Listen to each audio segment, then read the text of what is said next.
Hello, hello, hello, and welcome back to the Drag Race RHAP here on Reality TV RHAPups. I'm your host, Liana Boraas, and boy, do we have a challenge to talk about today because we are breaking down all of the confusingness, I guess, that happened in the episode of what episode was this? 6? Yes, episode 6 of RuPaul's Drag Race All-Stars Season 6. Now, Beth was with us last week, but she is off gallivanting this week. But don't worry, we have someone who was actually like being a normal human being at a wedding this past weekend, but now is back here with us to talk about the episode, and that is Aman Adwin. Aman, how are you?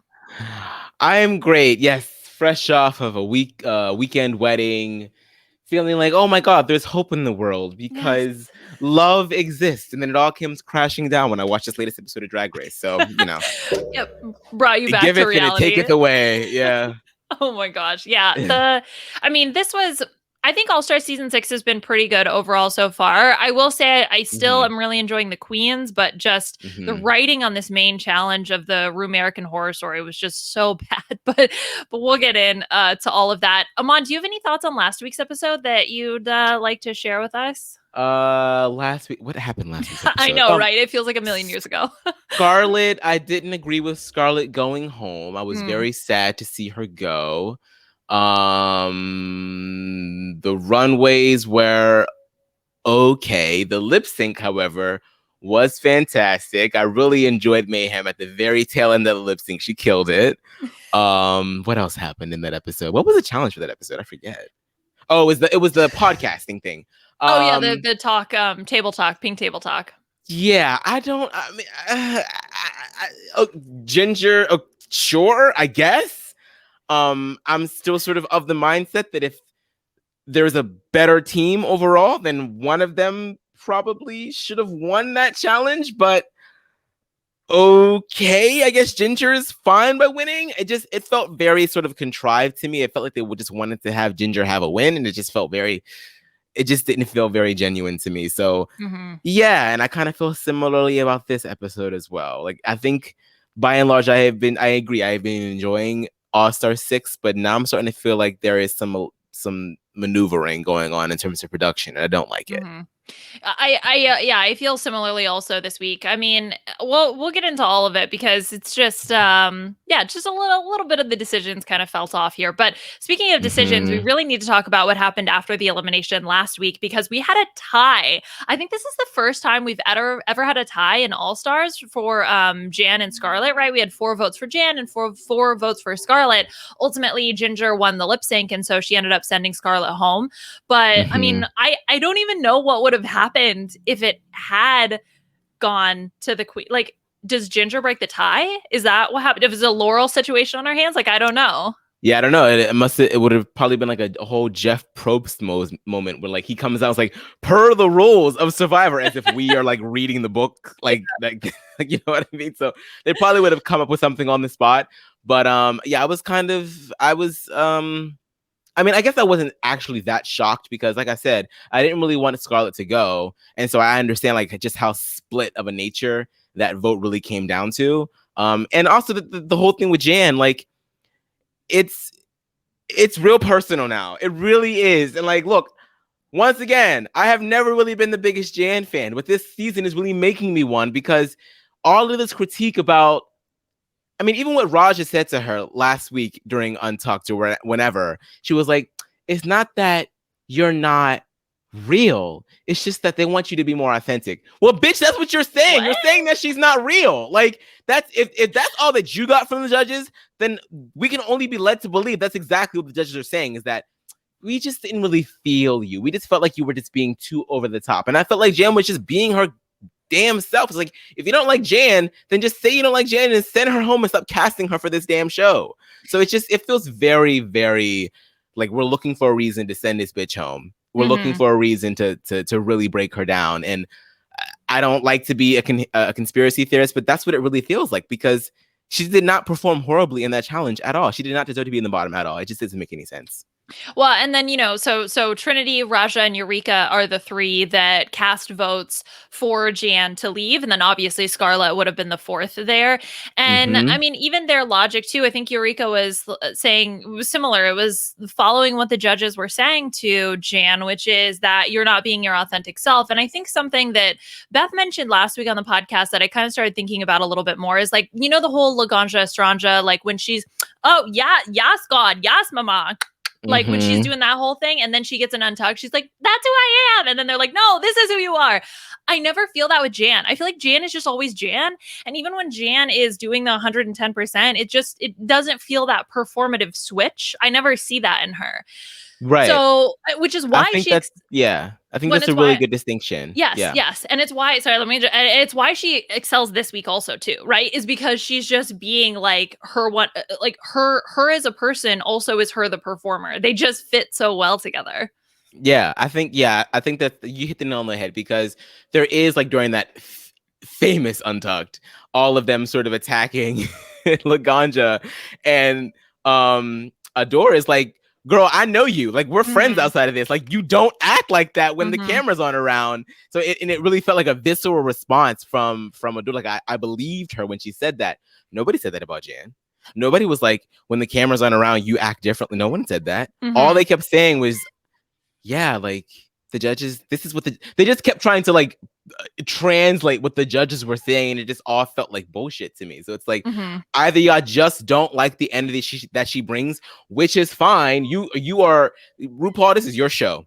Your name is on this show. So if you don't like Jan, that's fine. But then we're gonna have to question, why did you bring her back? Mhm. So I just felt like that entire the whole first part of this episode was very frustrating to me because I just felt like it was more of the same. Let's just attack Jan. And I think a lot of it has to do with the fact that Jan is a pretty great queen. She's very polished. She knows how to exemplify her talent.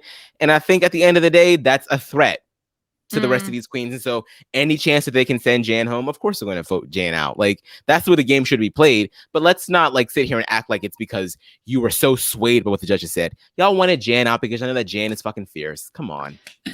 Yeah.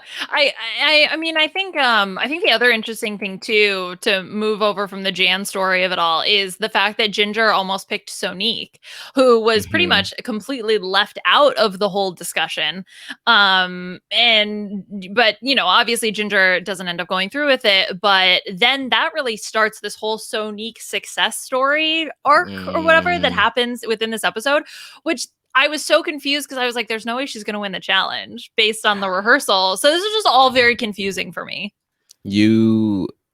I would have laughed you out of off the planet if you had told me that Sonique was going to win this challenge. Like I would not have believed it. Like I would have bet my life savings and I would be pissed broke poor having to Yeah. podcast about Drag Race for the rest of my life to make up for the fact that I lost that money. Like I agree. Yeah, it was a choice. Anyway. All right. Well, let's just go ahead and jump into the main challenge. So the main challenge this week is the queens have to overact in the spooky new miniseries Rumerican Horror Story. And we get the usual going over the different characters, right? And who's going to play Mhm. who. We get Ginger losing another round of rock, paper, scissors to Sonique here. I don't know. Nothing really. I wasn't, I was like, okay, we're going to get a, American Horror Story, like ripoff. Okay, let's see where it goes. I didn't quite realize Mhm. how bad it was going to be until we saw the final product. Yeah. I mean, there were some moments that made me chuckle. The chuckle is probably the Okay. extent of what I did at the entire time. I like the Glee reference. That was cute. Mm-hmm.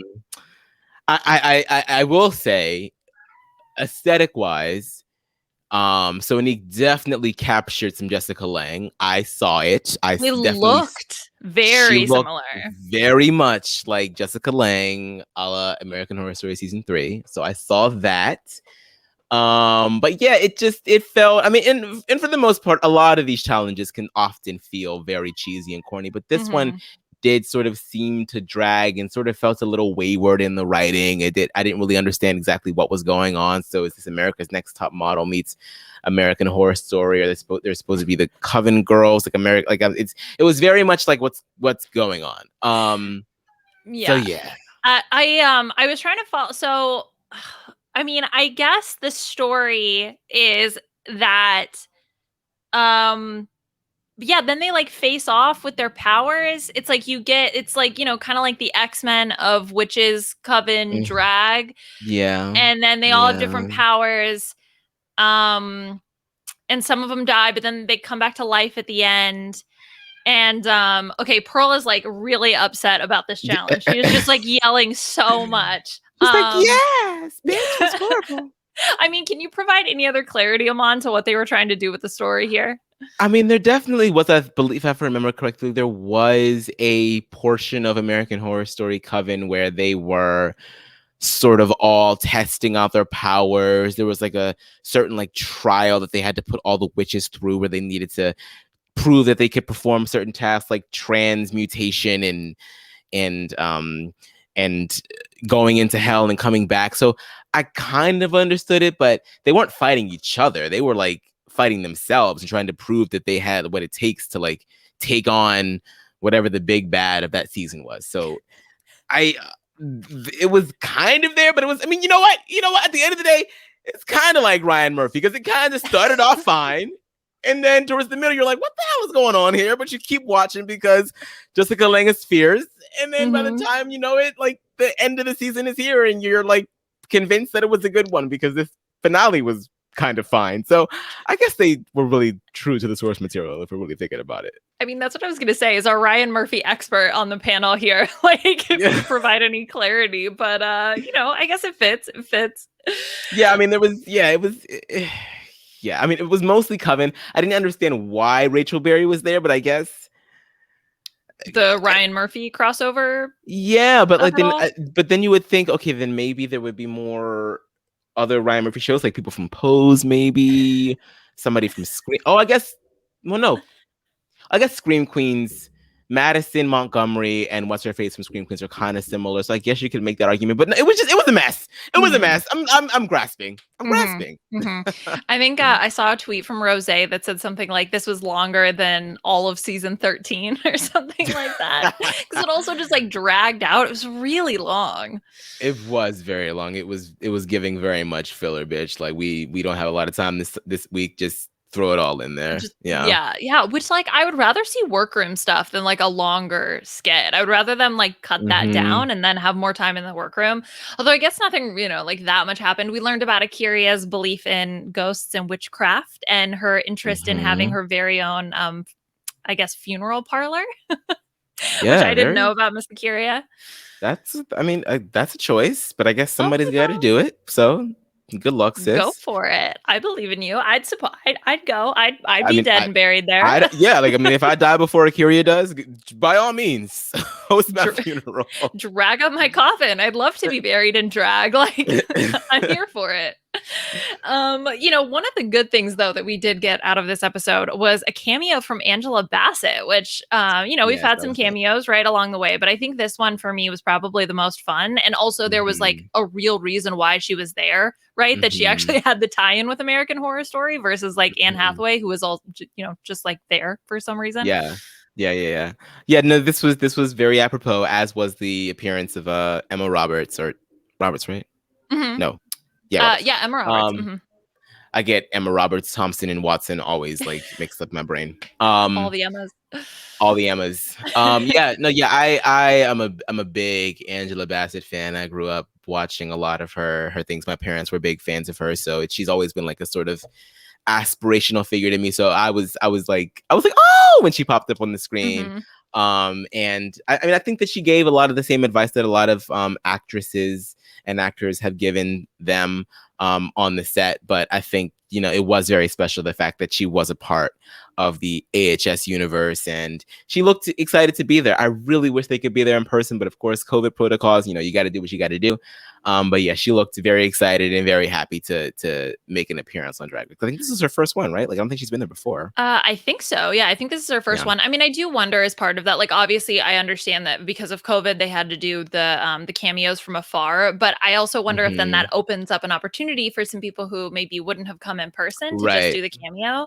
Right. So I'm cool with that. I like that. I also, this might continue even past COVID, right? Like when things start to get back to normal and they could maybe have people on set. Well, maybe they could get a bigger Drag Race from home. Drag Race from home. Drag Race in your bedrooms. They might be able to get some more people, like bigger names because of it, which also could be cool. So I'm all right with that. I'm okay with that. Definitely. The one other thing I think we should talk about before we get into sort of the individual performances and the runway and all that stuff is the Eureka Trinity K. Bonet relationship that's blossoming. It's actually funny because I saw a video either on TikTok or Reddit or Twitter or somewhere of Trinity K. Bonet doing a Beyonce impersonation performance, and Eureka was in the audience throwing dollar bills at her. So I saw that video and then saw this and was like, oh, so maybe like there's still something going on here. I mean, okay. Like, I'm not mad at it. It's been a long year in quarantine. Everybody needs a little loving. So whatever you got to do to keep yourself warm at night, hey, I'm here for it. It definitely does seem to be coalescing into something more than I thought. Because we saw like a little bit of flirtation in the beginning of the season, and Eureka insisting that that Trinity is trade, which she is not, and that's fine. Like, there's nothing wrong with not being trade. Like, Trinity can be who she is and still be an attractive person. So, yeah, I mean, they seem to be very comfortable. And Trinity last week in one of her confessionals was like, "I love Eureka. Like, I have a lot of fun with Eureka." So, hey, who are we to turn our eyebrows up at what's been going on here? I also like I watched an episode of the Roscoe's recap, whatever they want to call it over there. Yep. A lot of the queens go to Roscoe's to watch the shows over in Chicago. And after the show, I think last week or 2 weeks ago, Candy Muse was there with Asia O'Hara, and Naysha Lopez asked Candy Muse about, oh, so what's like going on with like you and Joey J? Like, y'all were flirting all over the show. And Candy Muse shared a story about how, like, while they were like, filming the show, Joey J came over to like his room in the hotel or whatever, and like they had like a little something happen, but then Mick came in, like interrupted it, and then Joey J like left. So it's like, I feel like ever since Vanjie and Brooklyn, I feel like the showmance on Drag Race is beginning to evolve. So I'm here for it. Find your love. Find it. Let's have a kai, baby. I'm here for it. Dual purpose, okay? Win some money, perform some lip syncs, find some love. I'm all for it. Oh my God, that's so funny. Yeah, that is interesting. I mean, it's kind of interesting that we never really had it before this. I mean, we always had in Drag Race before, before Brooklyn, the like, oh, I'm crushed, like, oh, like so-and-so is really cute out of drag, or like blah, blah, blah, whatever. But nothing that really fully evolved to the Vanjie Brooklyn showmance, right, that you're talking about. So yeah, it's kind of interesting too that the show is also, because it's hard to know like how much exactly, like how much the show either pushes it or just is willing to embrace it, because it's entirely possible this was happening before and the show was just like, nah, like we don't want to make this part of the narrative, but now they're like, yeah, showmances. Yeah, that's totally true. I wonder how many we did sort of miss out on, because I mean, you have to imagine, like, I mean, it is a lot of the time mostly gay men that are sequestered in a hotel for a number of months, and I mean, at some point you kind of just like, hey, you know what I mean? So yeah, the only people you've seen, right? Yeah. Like, you're like, oh yeah, he's kind of cute. Yeah, I would not be surprised if there were so many more that we just didn't really hear about. But yeah, I'm here for it. I think it adds a very interesting layer to the competition, so I like it. All right, let's get into the individual performances. So the way that I have this pulled up on the video version, if you'd like to watch the video version of the podcast on Rob has a podcast.com YouTube page or whatever. Anyway, you can find it. You're smart. You know how to use Google. Anyway, so we have the picture of the contestants in the performance and then also the goth runway. So as we go through, we can talk about what we thought about their individual performance as well as the look that they turned on the runway, which the looks this week were goth, but I can't remember the exact title. Oh my goth. Oh my goth, yeah. Goth. Oh my god. So Ginger is the first queen to walk the runway, and so we can talk about her performance first. Now, she was the one who actually wanted the Jessica Lange character, lost rock, paper, scissors, and then ended up with this role. But I thought she did a really fabulous job here.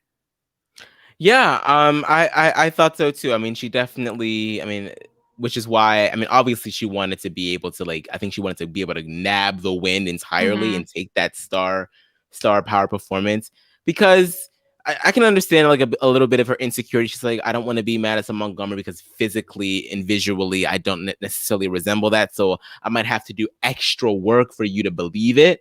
But I still felt it. I got the character. She recited the lines in a way where I was like, I feel it, I get it. But yeah, I think she definitely probably would have been able to kill the Jessica Lange part, maybe a little bit better. Oh no, a lot of bit better than Sonique. But yeah. Yeah, I mean, that's the thing is that I think she did really well for the part that she had. And I think obviously that's why that she was in the top. But whether or not, I don't know, do you think that she could have won this challenge? No. Okay. I don't think so. Okay. I think that there was a lot of insurmountable things in comparison with some of the matches of the other characters where you're just sort of like, yeah, you did a good job, but it's still not giving what it's supposed to be giving. You know what I mean? And that's, that's the beauty and the pitfalls of casting. Sometimes you're just we all like to believe that everyone can be anyone, but sometimes you just can't. And so, yeah, I think that she did. I think she did the absolute best that she could. But I don't think that it would have. I think it would have taken everyone else to be complete shit at the roles for her to win this. Yeah, I mean the thing that I think she really excelled at, that the judges pointed out as well, is the facial hair reveals. I think with the whole her facial expression and all of that, I think that was easily the best part. But otherwise, yeah, I mean, I have a really hard time critiquing the individual performances here, just because the writing of this challenge was so bad and so hard to follow and so confusing and so bad. And the fact at the end that when they were just doing the disco challenge, because I don't know why, but anyway, so it's if I'm gonna throw any critiques out to her, just know that this is still within the context of complete mess, and I think the individual queens with what they were given probably did the best that they could. Yeah, and did we mention that it was bad? Yeah, the writing. What? I forgot all about that fucking disco shit at the end. Oh my god. I was like, what show are they referencing here? Is this supposed to be Pose? Oh, what is going on? I have no idea. I genuinely have no idea. I saw a comment on Reddit that said something about this was written by a bot. A robot wrote this challenge. Honestly, they are testing out artificial intelligence right now. Yes, this is a Markov chain generator version of a Drag Race skit. It was just put in a bunch of drag references and gay cliches and random references to Ryan Murphy shows. Yeah, exactly. And just put it in a blender and this is what you got. Anyway, and then Ginger's look. So to talk about the looks in general this week, in the same way that the challenge was just garbage, the looks this week, I felt when people heard "Oh my goth," they thought black. And so there's more subtle nuances to true goth fashion that I feel were missed here, but I kind of felt that across the board for most people, with a few exceptions. And I think that this look here is it's cute, it's fun, it's black, it's goth adjacent. She's got the voodoo doll with it, which is cute, a little bit of whimsy, very Ginger. So I thought this was fine. Yeah, it's fine. It's very dead mother of the bride to me. Like, Mhm. it's just I mean, the fact that I don't remember if it was RuPaul or Michelle. It's probably Michelle. It was like, oh my goodness, you came out and it was just so cute. And I was like, yeah, but do we want cute for All Star 6? I think that we want like bam, you know Sickening, what I mean? yes. Mhm. And so yeah, I Cute. think it was very serviceable. So yeah, maybe I'm just being a little extra hard on her because she won the last challenge and I think she deserved it, but Mhm. it's certainly not the worst, I get. Well, actually, I don't know. I have to look through these again. It's yeah, okay. Well, we can do our rankings of the worst. Okay, so Eureka is up next, and Eureka had the bearded lady model fashion look here Hmm. for her character, and I didn't expect her to be in the was she in the top? No, she was in the bottom. And yeah, and part of this was the fact that the performance really felt like it was one note, which Hmm. yeah, I think it was. I didn't really get any Kathy Bates from her in this performance. I mean, Right. Freak Show is definitely, I think, widely recognized as one of the bottom seasons of AHS. But I watched it the entire way through, and I mean, I enjoyed Kathy Bates for what she did. But yeah, Mhm. I didn't really get. I mean, maybe I need to watch it again. Maybe I'll get some of the references. But yeah, I really wasn't getting it. It did feel very much more like Eureka, and I guess that the challenge was overacting. So to her Mhm. credit, she definitely went there as opposed to some of the other queens. But yeah, and it was not anything special to me. No, I feel like I've Mhm. seen her do something. I feel like she did the exact same thing back in season 10 when she was The the baby. robot. Or yeah, Oh. not no, not the because that was kind of funny, but the other one, like at the gay resort or something like that, where she's like the Oh, robot. She's was like a that breast world. Oh, Breast World. Yes, yes, Yeah. yes. The West Mm-hmm. World. Yes. Mm-hmm. Mhm. Right. Yeah. Yeah, it was fine. I mean, I think again, like this is where she probably deserved to be in the bottom, maybe not the bottom two. It very much felt like Eureka being Eureka. I think she just kind of does this and everything. I mean, luckily for her, Mm-hmm. it works, and I guess it's not as overbearing as Jan that it's okay for Eureka to just be Eureka and it works. Yeah, So that's interesting. Yeah. I Why I don't why know. does it work for her and not Jan? I don't know. I don't know. Maybe because she can then like sit on the couch and be a little bit more chill. I don't know. I have no idea. The gloves also bothered me, but that might be a reference I just don't get. um, and then, in terms of her look, uh, you know, I guess she does a lighter face makeup, which makes it a little bit more goth. But yeah, it's cute. It's fine. It's black. It's negligee. It's a Yeah, I corset. mean it's I think a lot of these are giving more Halloween to me than goth. Hmm. But yeah, no, it looks good. I think I enjoy it more than Ginger's, that's for sure. So Yeah, she looks sexy. She's got that like beautiful silhouette that she has. So I would say, mm-hmm. yeah, it was fine. It was fine. Mm-hmm. Okay, let's talk about Trinity. So Trinity was in the pair with Raja, and I mean, I thought it was interesting because Trinity to me, I'm trying to remember anything specific that she did that I was like, "Oh yes, this." Like that's what Trinity contributed. But I also can't think of anything bad she did. So maybe that's why she was safe. Yeah. Yeah, I was trying to figure out because I figured at some point during the challenge it was going to be between the two of them. Mhm. And she definitely seemed to have a bit more of a stable character, I guess. Actually, no, I take that back because I feel like what the hell? Raja, I just dropped the R. Raja sort of was pretty much on par with her. It just seemed like they didn't, and I guess we could talk about it more when we get to Raja, but it seemed like they didn't Mhm. really necessarily appreciate the fact that her voice was pitched up. But I was like, okay, fine, I guess. Um, but yeah, it did seem like uh Trinity came in with an exact idea of what she wanted to do, and then she was pretty much consistent the entire way through. But it was nothing that really blew me out of the water. You know, Yeah, I it's didn't. I think that fine. they both sort of failed in the fact that I didn't necessarily sense that they were two sisters. I felt like they were two completely different people. And yes, that I guess is sort of the point of having conjoined twins because they are two different people. But when I think about Sarah Paulson in Freak Show, it was still very much a symbiotic relationship between the two. And they looked the Yeah. same, right? Yeah. So even visually, right, they were very simpatico. Yeah. So I just feel like they were never really on the same. They weren't vibing together, and I think that especially in a show like Drag Race where you're trying to stand out, I felt like the two of them were definitely trying to be two different people, and it sort of hurt them more than it helped. Right. And then, but it's so funny because even now that you're saying that, so you can kind of go one of two ways, right? You can be that like one unit, which from season 3, I think it was Shangela and Alexis Mateo who were like the same. And like that worked really well. But here, or you could be even have like more animosity towards one another, which they kind of do a little bit with the like, well, I came here to be a supermodel. And it's like, well, we came here to be a supermodel or whatever. Like even that line still didn't feel like yeah, that was bad. It was just like it also felt like there was no conflict between them if they're supposed to be conflicted, like they're going against each other, but they're conjoined, and like that's where the conflict comes from. So even that fell a little flat. I don't know if that's because of their acting necessarily, or again, the way that the skit was just so bad.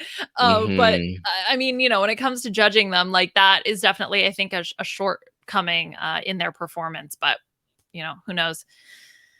And then, what did you think about the runway look this week? It was a lot of black.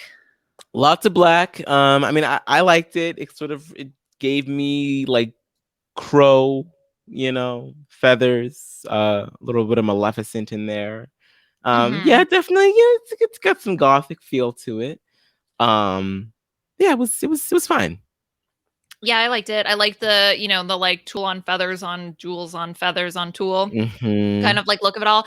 I think this is one that, again, if you're watching the video, it would work better with the video, like watching the runway, because I think the way it flowed was absolutely gorgeous, especially when you have such a massive gown.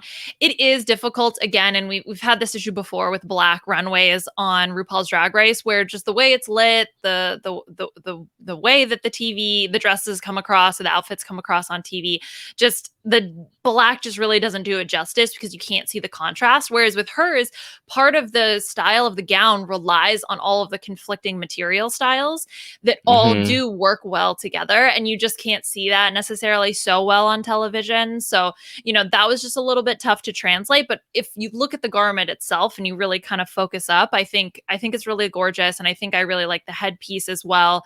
And I would say, at least for the ones we've gone through so far, this one definitely most goth for me. Yeah, I would agree. Yeah. Okay, let's talk about the other half of the pairing, which is Raja. And the one thing, and you brought this up, Aman, was I didn't understand why they didn't like Ross and Michelle didn't like the way that she pitched her voice up. Like they hated that. Yeah.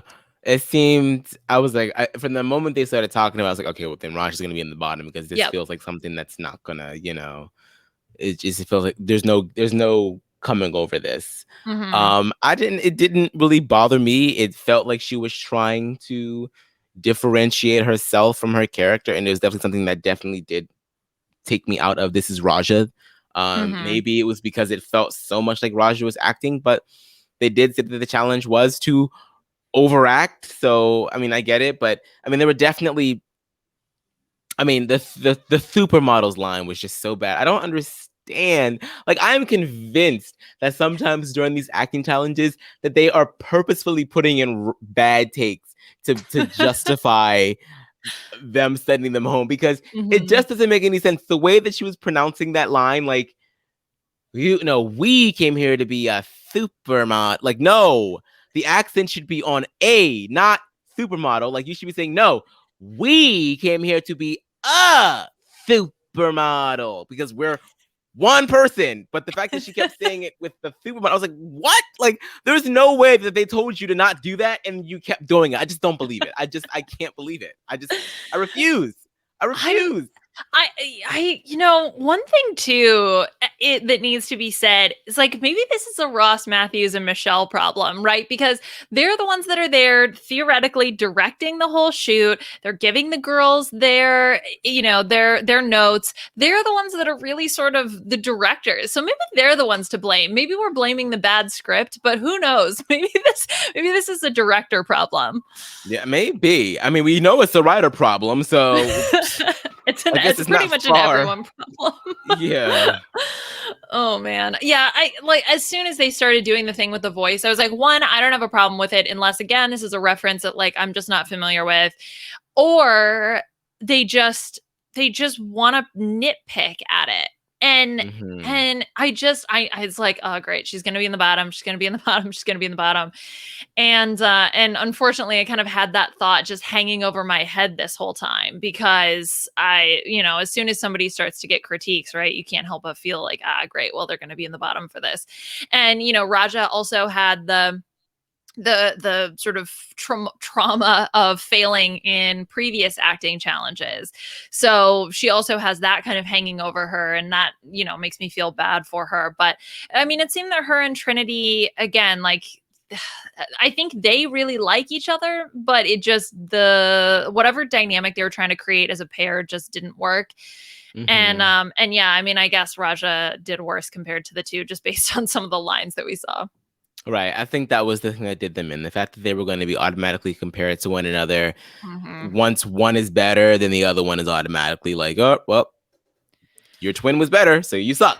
Right. Goodbye. Yeah. You immediately have that comparison. Somebody who's okay, well, if I had to pick between the two of you, I'm going to, pick the one who I think is worse. So, and, the runway look, it's gorgeous. She looks gorgeous. So she has the pants also, which I love that she's bringing that back and like, rocking more pant styles. This is not goth to me. This is like black lingerie with pants. She looks gorgeous though. It looks great. It's kind of giving me a little bit more like sexy, stripped down Black Mama church outfit, like a little bit, maybe funeral outfit, a little something like that. Which I guess, some churches are Gothic in architecture, so I guess if you want to make that stretch, you can. But yeah, definitely not. Yeah, I wasn't getting goth from that at all. No. Yeah, so I would say failed in that department, which is I don't know. Which fair because they said it was going to be judged off of both the performance and the look. So hey. Yeah, exactly. It's just interesting though, because I think like a lot of them got the critique, at least from the judges that we saw. It was, oh, your outfit's gorgeous, your outfit's gorgeous, your outfit's gorgeous. And none of them really got any critiques on that end. So I don't know if that is what factored in, if they were just like ready to put Raja on the bottom from her performance. But if I was on the judging panel, this outfit to me doesn't meet the category. Gorgeous, but doesn't meet the category. So I would have to knock off some points for that. Right. Now, next up, we have the other queen who is in the bottom two this week, and this was Aquiria. So, Aman, what did you think of Aquiria this week? Oh, baby, she tried. No. She really tried, but it just wasn't happening. And I don't quite understand why not. Like, I mean, maybe I'm speaking from a place of, oh, well, I've, been doing theater since I've been in elementary school. And so, I've trained with professional actors and stuff. And so like, I know what it means to, be theatrical, but it just still felt like, Aquiria, why can't you get it? Like the intonation is there. The tone is there. Like whatever Kylie, I think it was Kylie that said it. Like there's the ingredient. No, was it Kylie? Maybe it wasn't Kylie. It was somebody said it. That the ingredient. No, it was Ginger. The ingredients are there. Everything is there for what should be happening, but she just doesn't have the proper amount of each one. And I was like, yeah, that's exactly it. Like she clearly understands the character. Like I feel like she's reading it and she understands what's supposed to be said and how it's supposed to sound, but it's not happening the way. It's kind of similar how Aquiria describes her dancing. She says that she's out here like really feeling herself, but then when she watches back the video, she's not doing shit. And it's like, yeah, that's what you look like acting too, girl. Like you think that you come out here and say like, oh no, you were pitchy, but no, it was like, no, you were pitchy. Like you're not up. Like we need the energy. Like you're not giving us enough zest. So it was hard to watch that all the way through. And I knew it was like, all right, well, it's Aquiria C at Davenport because bye girl. That was the other thing that was so tough about this, was just then having this impending doom of knowing that she was probably gonna be at the bottom, because it felt like nothing that Ross or Michelle could say really fully got her to where she needed to be. And there's always that constant adage of, you want to be up here so they can tell you to bring it down. It's easier to bring people down and reel them in than it is to amp them up. And I just wanted her to be, I just needed more. I know it sounds so vague, but it was exactly the way that you did the line of, you just need the ups and downs of the oomphs, and that's the thing, is like, when you emphasize certain words, that puts more impact there, but that means you have to pull back on other words. And it was just so monotone. And she tried. You could see her in her own head thinking through it. It just didn't come across. You just needed, I felt like Michelle or Ross or whatever should have gotten up there and been like, and just sort of like shook it out of her, like, all right, no, say it again, girl. Like, no, you're pitchy.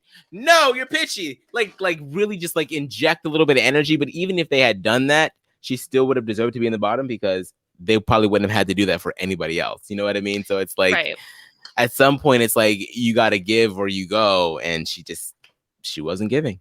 And I think that's the other thing that's tough about the Ross and Michelle being being in the room as the directors, is then they see everything. So they see from the moment you walk in to all the help that you need. I mean, that could be and maybe should be part of the judging, but then once for her, she was already starting behind. She's already 10 feet behind where all the other queens were, because she needed so much guidance in order to get her closer to where they wanted her to be. Right. It was just muted, and with her ultimate elimination, this is her third time in the bottom, and I think it made the most sense. Writing on the wall. Writing on the wall. Her look, again, I would not classify as goth, but this looks dope. I would love to wear this as a Halloween costume.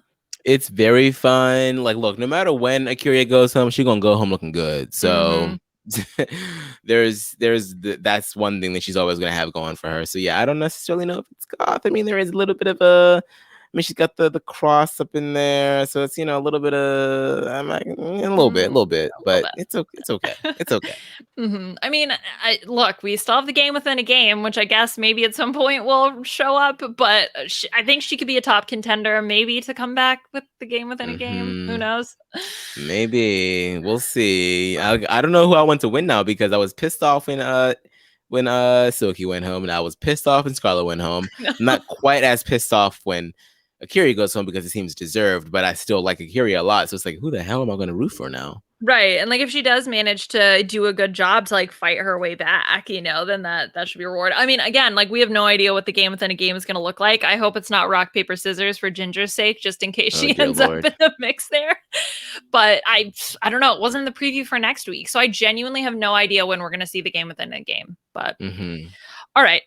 Enough of that. Let's talk about Jan. So Jan, our Glee expert here, I want you to kick things off talking about Jan based on Rachel Berry, I guess. I mean, the outfit is there. She's got the cardigan. She's got the button-up shirt. The hair is actually the hair. Yeah, no, the hair's good. So yeah, she definitely comes in.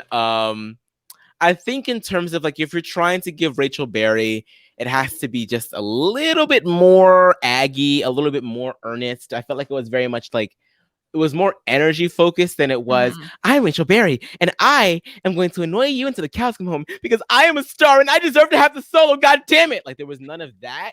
It was more just like, hi, I'm Rachel. And yeah, if I dream all the possible, like, that's not Rachel.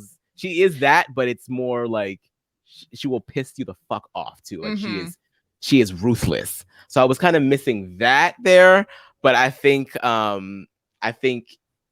overall, I think she did a pretty good job, and she got to sing her little, she got to use her voice, which was nice. And yeah, I think that she definitely was allowed to be Jan here. I don't know why she wasn't allowed to be Jan last week, but okay. All right. I guess if you're acting, then you're allowed to be yourself. Yeah. Only Because be yourself when it's supposed to be fake. exactly. Okay. Thank you. No, and that's actually, Aman, that you brought that up. That's a great point about Rachel's character because it is like, I am the bitch. I am the HBIC and I better get what I want. It's that like not just, yay, let's all be friends and happy and energy, like cheer, yeah, Not yeah, at rah, all. rah. That's Not at all. not right. And so that was kind of missing. I mean, even in the when she was like kind of in the background or like a little bit of the cutscene, she's just like happy and like having a great time and just like chilling and being Jan, which again, it was fine. This thing was a mess. She did fine. Yeah, it made me wonder, have you watched Glee, girl? Do you know Rachel Berry? It's the subtlety that's missing. I mean, as someone who watched like all of Glee and talked about it endlessly over the past year, you might be a little bit nitpicky, but look, I feel you on it. I feel you. I might be. And Jan got to sing, which I thought was really great. She obviously sounds amazing, and that was fun. She was a bright light in the challenge, and I think, sure, put her in the top. I don't know. This challenge was garbage. Put her in the top.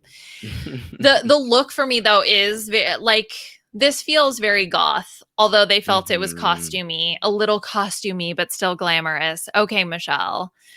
She looks evil. She looks super evil. They just hate her. They just hate Jan. Her. They hate Jan. It's so bad. Like, to be honest, I'm quite shocked that she's still here because, I mean, I did my best to avoid spoilers, but I did catch a few ahead of the season. And thankfully, most of them were wrong because all of them were talking about how Jan was going to be the villain of the season and she was going to go out pretty early. I mean, we're down to top 7 now, and I don't consider, if you make it to top 7 out of 13 queens, that's not going home early anymore. And I don't consider her to be the villain of the season either. Like, she seems to be villainized. Like, she's just not. They just do not enjoy her, and it's really making me wish that she could like just win this whole thing. But yeah, I just feel like it's not going to happen. The same thing I said last week. I'm going to say it again. That I would need her to go somewhere where people will respect her and value her, because Drag Race is not that place. Like this show, just for some reason, just does not vibe with who Jan is as a fantastic performer and queen. And I want her to have the positive feedback that I think she deserves. So yeah, boy, buy the show, Jan. I'm telling you. Okay, let's talk about the ultimate winner of the competition, which I think both you and I are kind of on the same page in terms of this choice here, because in the rehearsal, Kylie was really struggling, and it felt like take after take after take of her just not doing what she needed to do. Her and Aquiria seem to be on the exact same note to me. Like, maybe Sonique did it just a little better, because there were definitely moments where I was like, okay, there were definitely moments where I chuckled. I was like, that's funny. That you did a good job on that particular line. But she was definitely outperformed by a number of the other queens. I have become such a huge, if there's one thing that I will always credit Ryan Murphy for, is introducing Jessica Lange to people my age. I am such a fan of Jessica Lange now. I went back and watched all the things that I could of her outside of American Horror Story or her movies, like all of that stuff. Like, I love Jessica Lange, and so I expect a lot, and I did try to temper myself because it's just Drag Race. It's just a shitty little, caricature of who she is. But even still, like, it just wasn't. It wasn't tea. It just wasn't. It wasn't it. It felt very much like Kylie was like, oh, I'm going to be over the top. I'm going to give you guys what you want. Yeah, because I don't want to go. I'm not going home. I'm going to give it to you. Yeah. And then she gets up there and it's like, oh, I'm dying. I'm dying. Oh, I'm dying. Like, what are you doing? It just, and then they're like, that was the best ever, Sonique. Are you kidding me? Are you kidding me? I think it's so tough when you have someone as powerful as Jessica Lange that you're trying to do a version / impression of, right? Like, she is such a presence. And yet it was like, it didn't even live up to like what I thought even a bad, it fell so flat for me. And like, it felt so forced.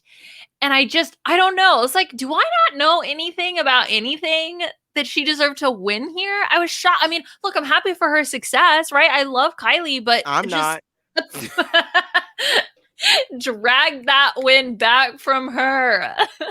I'm sorry. Like, if you're gonna have your big moment on All-Star 6 after 12 years of waiting, like you waited a serious Black Azkaban sentence to come back, okay? And that is what your crowning moment is supposed to be. Like, I am far more willing to award you on the lip sync that you had against Manila. That was a serve. You did what you had to do. I want that to be what Kylie is remembered for on this season. Not this. Like, it just felt like they handed it to her because it was part of like the story of, Yes. Kylie's coming back, Yes. and she wants to, show that she is here to stay, and it felt so contrived. And I don't want to award you for this. Like, I want her gone now. Like, and I love Kylie. I think she's great, but not on this. Like, I just feel like you're cheapening the entire experience of All-Star 6 by doing this, because it wasn't good. And y'all know it wasn't good. Y'all know that wasn't a good performance. So why did you do this? Why? Unless there was some sort of editor's cut that we didn't see, that there was, unless we're missing something. But the fact that they showered her and all those compliments as if this was like the best thing since Jessica Lange, you have got me fucked up. If Jessica Lange was sitting here watching this episode, I would sit here and call Paramount Plus and ask them to cancel this and not air the rest of the season. Are you kidding me? It was so funny too, because now I'm like looking back at my notes and I'm like, oh yeah, the judges really loved this. Like, Ru specifically said, I could not take my eyes off you. I was captivated by you. Like, they loved her energy. And then, it was like, oh, we were able to get you there. And then Ross is like, no, Michelle, I disagree. You were able to get you there. No. What are we doing here? Like, come on. Like, y'all are late. Not only did you give her the win, but you're laying it on thick. I'm like, what are y'all doing? Oh God. Is it just because she looked a lot like her? Because I'll give you that. She definitely was giving Jessica Lange in the face. Like, out of anybody on that stage, she looked the most like the character that she was representing. So I will give her that. But everything else, no. And it's not even that it was a horrible performance. It wasn't a bad performance.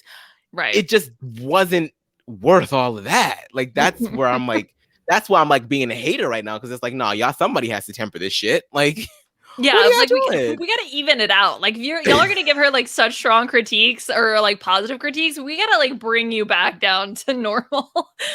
I also didn't get it. I was confused. I actually thought she was in the bottom at first. So did I. And I was like, wait, but so it was actually a false narrative that she isn't going to succeed. She's going to fail. Okay, she's going to be in the bottom again. Like, this is maybe where she goes home. Yeah. And that's what I was waiting for, because I was waiting for, like, because we get to see them rehearse and we get to see, what the pitfalls are with the performance in the rehearsal. But then she gave, and there were some critiques from Michelle, like, yeah, you gotta do this, you gotta do that. But then she kind of did the exact same thing during the actual filming, and I'm like, literally, they showed us in the rehearsal when Sonique starts and Michelle just isn't even listening to the rest of her deliver her lines, because she turns to Ross and is like, okay, we gotta work on this.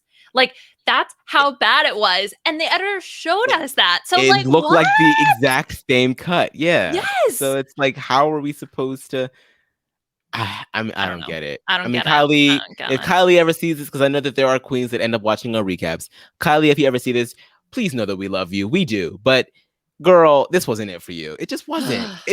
And that's okay. You're not an actress. You're not. That's fine. We don't all have to be actresses. It's fine. It just, I feel like more and more as I watch the show, my frustration is never at the queens themselves. My frustration is at the Mhm. judges. Like the judges will Mhm. take all my wrath. Like again, like it's it's the same thing with, when Silky got dragged far. Like we talk about this a lot where the judges do these things that make you have visceral reactions, and sometimes you can't help but like it looks like it's directed at the queen when in reality it's that the judges are pulling some shit.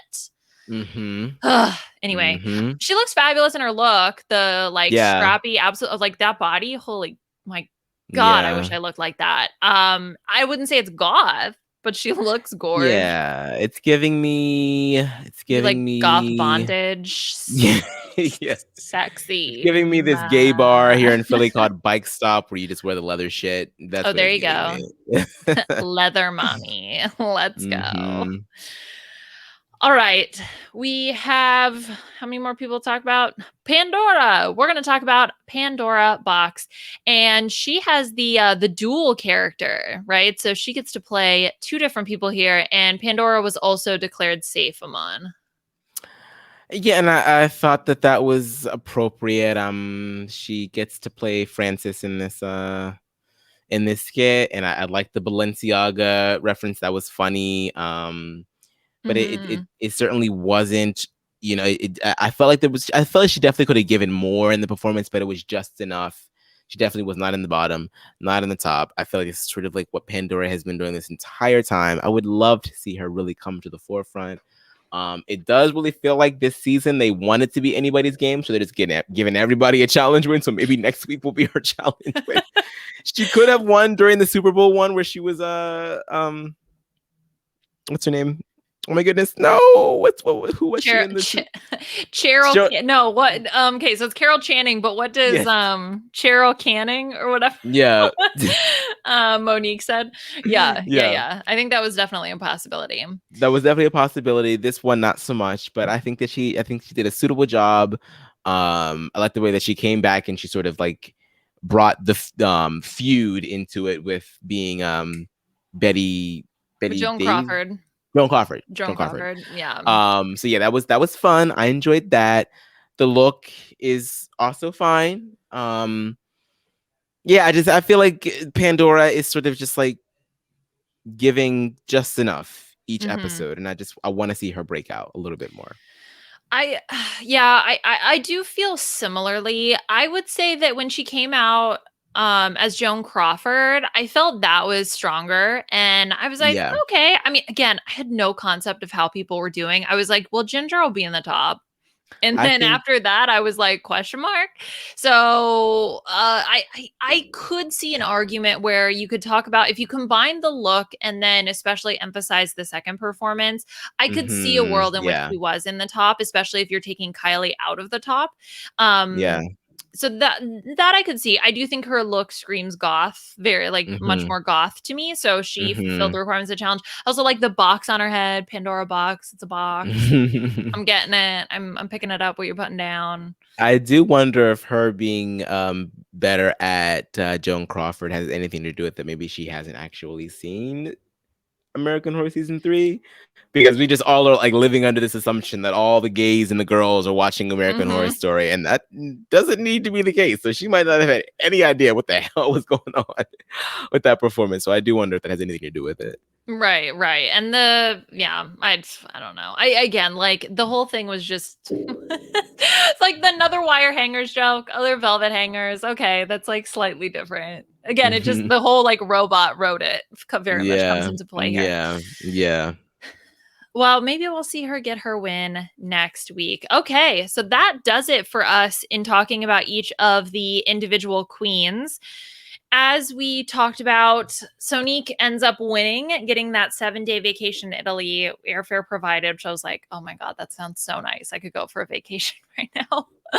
And I then know it does. unfortunately, bless, Raja and Aquiria end up in the bottom. So is there anything from the deliberation that stood out to you? I felt like there was definitely a lot of emotion there with Raja and Aquiria being against each other again, which I forgot Yeah. that Aquiria was the one who sent home Raja. Me too. I forgot about that too. Yeah, it was hard. It did it to both of them made me sad because Mhm.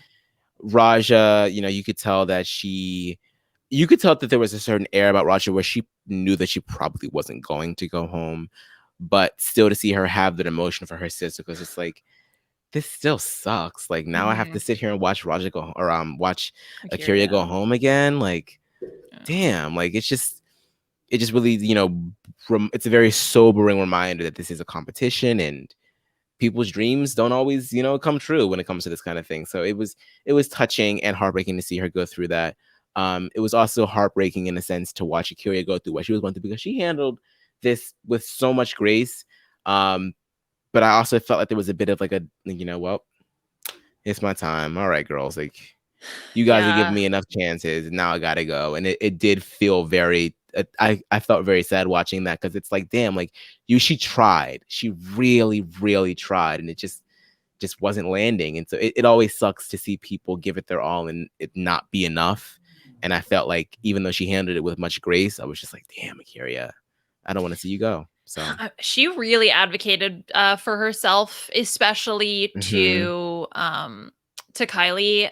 You could see the passion, but I think the writing was on the wall, and it kind of came up a little bit in Untucked when the other queens are sitting on the couch, and there's something about like, it seems weird sitting here when we kind of know exactly who we're going to vote for. Just when you compare track records, there was such a big difference between, Raja's track record and Aquiria's track record, especially with Aquiria being the third time in the bottom.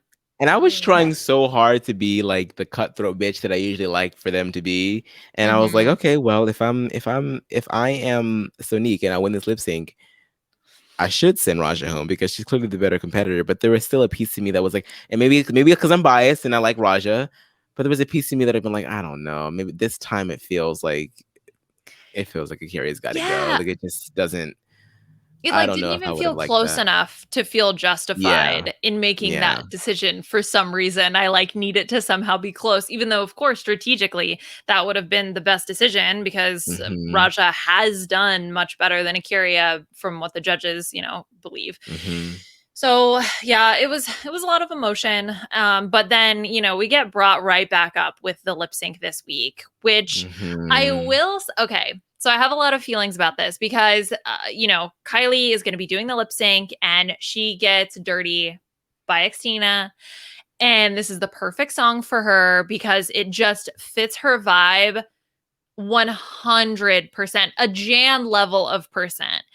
But the lip sync assassin was Manila. This song does not fit Manila really at all whatsoever. So I felt as soon as the song started playing, it was like, oh, I know who's winning. Yeah, once again, this whole episode felt very much like, all right, yes, Sonique, yes. Like, it just, and what she did turn it out. I will say, yes, this is definitely not Manila Luzon's wheelhouse.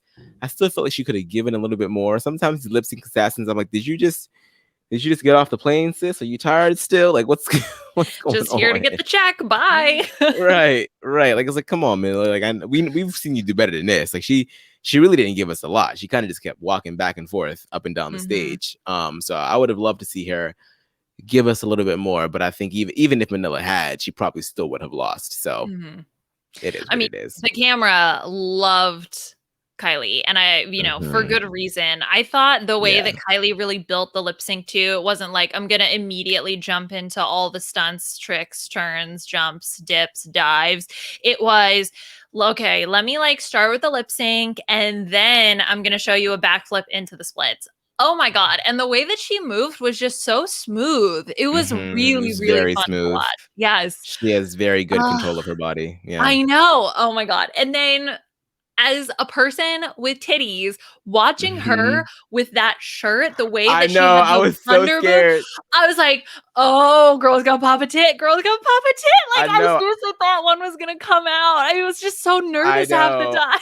I know. And excuse my ignorance, because I was definitely like, oh, it's fine because it's a breastplate. I'm like, no, Mom, that's a woman. Those are boobs. That cannot pop out. That's gonna pop out, and that's gonna be they're gonna get fined. Okay. So I was, woo! I'm glad censors not gonna like that. whatever she had that was keeping that shit down, I need some of that to hold my life down, because it was secure, honey. It just to cure her. I was shocked, and I like kept waiting. I was like looking for the blur. I was like, "Where's the when is it gonna blur it? When are they gonna blur it?" It stayed in through all of the acrobatics that she pulled off. So shout out to the boob tape. Yes. Shout out to the boob tape. It was fun. It was really fun. And, this is and it's like you said, like, this is the moment that I want to remember her on All Stars for, not the acting. This absolutely fun, really great, really enjoyable lip sync. So I had fun. I think obviously she deserved to win the lip sync. Definitely. Definitely. And then, unfortunately, Aquiria gets eliminated, but she seems to be in pretty good spirits about the whole thing. I think part of it was like mentally knowing that the writing was on the wall and that she was going to be sent home. So it wasn't as, maybe emotionally stressful because she can start to process being eliminated before she actually gets eliminated. And nobody wants to be the Roxy Andrews. Like, no, that's not fun. So it was her time. And she gets to do the game within the game. So we'll see. All right. Is there anything from Untucked that you want to discuss? For me, honestly, not so much. There was a little bit of talk of alliances, but nothing particularly interesting. Just I forgot to watch it again. Oh, that's okay. You didn't miss much. I mean, in my opinion, it was similar themes. Like they talked about, oh God, now I'm trying to even remember what they talked about. They talked about. They talked a little bit about Angela Bassett being there and like the smile thing that she does. Aquiria brought that up. It was about, the season 11 girls, the fact that, they could have been the big alliance, but two of them have gone home and now a third one have gone home. So they're really kind of like cutting through that tape. No, damn, back to back. Just Raja now. Gosh. Oof. Raja and who else is left from season 11? It. Is that it? Is it really just? Because it was Aquiria, Silky, and Scarlet are all gone now. Oh yeah. Oh my gosh. Who would have thought? All right. So yeah, I mean, that pretty much does it for us. Next week, I forgot to write down what the description was, but they're gonna have to do some type of like song girl group dance challenge. So maybe Pandora won't get her win here. And we still maybe not. Right. And we still like no word on like when the twist is going to become effective. Like So like how many queens have gone now? That was 6. So it'll be 7 now next week. And like, so I'm wondering like what, maybe it's not a comeback. Maybe it's something else. I don't know. It's weird. I mean, I really don't know. Cause I would imagine like, let's say it was going to be, well, gosh, I don't even know. Maybe 2 more queens are going to go home. And then it's like a 4-person like lip sync battle or something like that, where it's like 2v2v2. I'm just thinking of the way that they've done the finales in the past. Or maybe it's going to be something where they pair the queens up, but then you would have one queen that would be obviously just like not paired up. So I don't know how that would work, right? Because if we're looking for even numbers, we have an odd number of queens. So maybe there's a random group of 3. I have no idea. That and Snatch Game we haven't seen yet. Which I forgot about Snatch Game. I completely forgot about Snatch Game too until I was looking at the wiki and I was looking at all the challenges that they've done. And I was like, where the hell is Snatch? Like, did I dream that it happened? And we know we're not getting it next week at Final 7. So maybe maybe it's going to be like a massive Snatch Game. For the snatch game for the crown. Well, Snatch Game. That's the game within a game. It's Snatch Game within the game. I don't know. Ooh, I don't know. Maybe that would be Armageddon. That would be a lot. Like you have to like be the best snatch bitch to come back. Ooh, that'd be hard. That would be. Oh gosh, I don't even know. Game within a game, baby. Game within a game. Game within a game. All right. Fabulous. Well, that does it here for us on this day. Aman, I had so much fun. Thank you for coming back and not abandoning us forever in the joyous bliss of the outside world.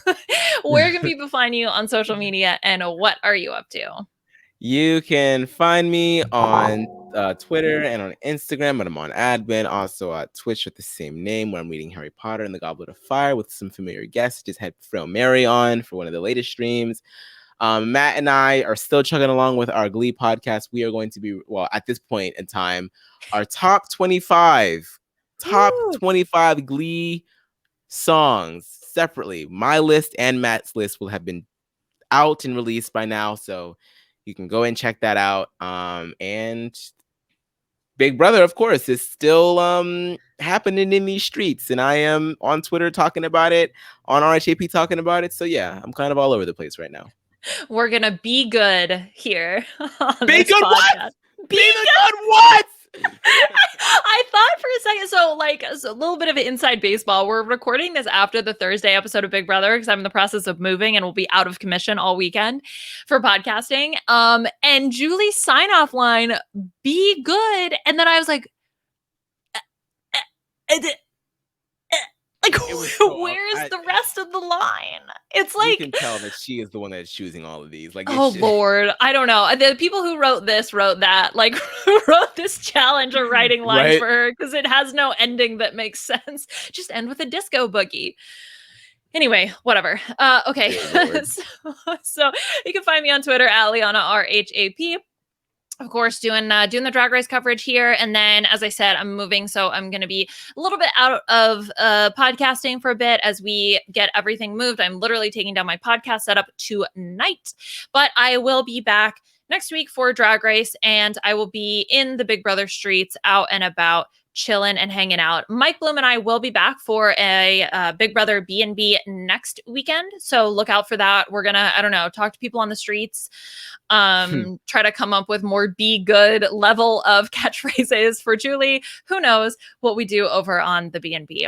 If you are interested in supporting everything that we do here on RHAP's podcast and the Reality TV RHAPups Network, consider becoming a patron of RHAP. You can you can check out all of the well-spoken other hosts that we have that do fabulous content, but may be hidden behind the paywall of the patron-only program. So you can check that out at robhasawebsite.com/Patreon or patreon.com/RHAP.